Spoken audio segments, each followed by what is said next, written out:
organisé en fait en deux structures, on va dire une structure fonctionnelle, parce que pour que les véhicules sortent, pour que le bien-être dans la caserne soit présent, pour que tout fonctionne en fait, l'ambulance, par exemple, on a un responsable de pharmacie, un responsable des véhicules, un responsable du bâtimentaire, un responsable petit matériel.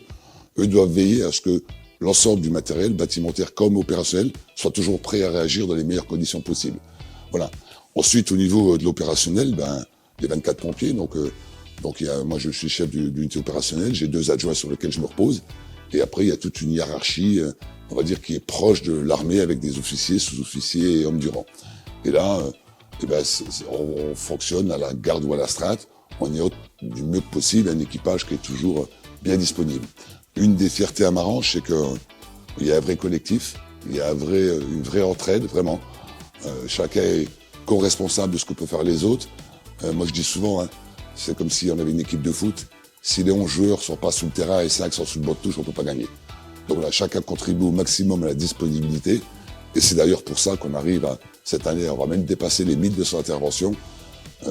Oui, il y a de la demande de secours, mais c'est surtout la disponibilité et l'engagement de chaque membre de l'équipe qui fait notre force en fait. Donc, et ça, j'en ai une fierté, c'est une fierté personnelle et aussi une fierté collective. Donc en fait, l'unité opérationnelle de Marange-Chilvage est composée uniquement de sapeurs-pompiers volontaires. Voilà, sachant qu'en Moselle, c'est 80% de l'effectif. Le reste, c'est des professionnels. Donc on est 24 pompiers volontaires, entre 24 et 26, parce qu'en fonction des personnes qui s'arrêtent pour des soucis de santé ou de maternité, par exemple, on est entre 24 et 26, uniquement de pompiers volontaires. En fait, on fonctionne avec de la disponibilité en week-end et soirée, et que la garde en journée. La différence entre un pompier volontaire et un pompier professionnel, c'est son métier. Voilà, moi j'ai un métier, tous les pompiers volontaires ont des métiers. Dans l'équipe, par exemple, j'ai des retraités, j'ai des chefs d'entreprise, j'ai des cadres, j'ai des employés, j'ai des commerciaux. Il y a de tout. Et au-delà de leur métier, donc ça vous montre un peu l'engagement. On imagine, je fais ma journée, allez, on va dire une horaire classique, 8h, 19h. Et à 19h30, je me mets disponible pour sortir. Vous voyez, cette nuit, par exemple, ils sont sortis à 23h, ils sont sortis à 3h du matin. Voilà, donc je rentre de mon boulot à 19h, je bip à 23h, je rebip à 23h, et le lendemain à 8h, je suis de nouveau au travail. Donc on voit que c'est une abnégation qui est forte, parce qu'au-delà du temps de travail, on va dire réglementaire que chacun fait, le pompier volontaire, lui, est engagé au-delà de ça.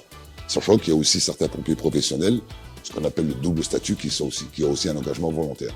Et c'est vraiment une réponse opérationnelle, sachant que 70%, voire même 80% de la réponse opérationnelle en France, c'est fait par des pompiers volontaires.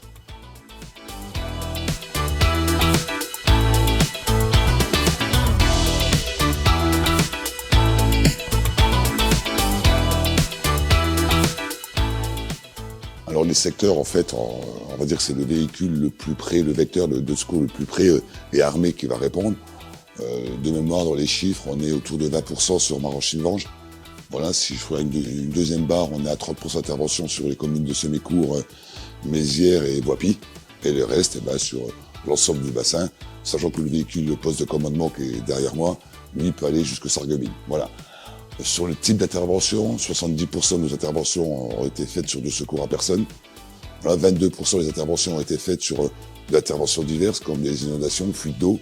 Beaucoup sur la fin d'année, là, sur le nid-guêpe de frelons asiatiques. Voilà, c'est ce type de véhicule qui intervient. Ça a pesé pour 22% des interventions.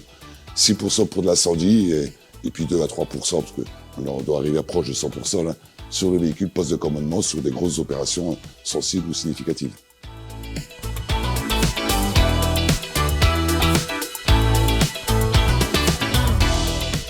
C'est une bonne question. En fait, ça va dépendre des personnes.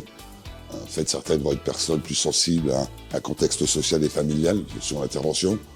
D'autres à la vue du sang, d'autres la fréquence des décès et des morts. D'autres sur des accidents de circulation, voilà, assez compliqués à gérer. En fait, ça va vraiment dépendre des personnes. Sachant que pour ces interventions, en fait, on est un vrai collectif, on parle beaucoup pour essayer d'éviter du mieux que l'on peut le trouble de stress post-traumatique. Alors, il y a eu beaucoup d'interventions marquantes, pour l'un ou pour les autres, on en échange. Je préfère parler, moi, des interventions marquantes qui ont été bonnes. Cette année, ça a été une année particulière à ce niveau-là. On a fait 4 accouchements, alors à domicile ou lors du transport. Et ça, moi, j'en ai fait une sur les 4, donc j'ai eu de la chance d'en faire une. Et c'est marquant parce que il y a un stress quand même qui est là, même si dans l'absolu, une femme n'a pas besoin de nous pour accoucher. C'est la nature fait bien les choses.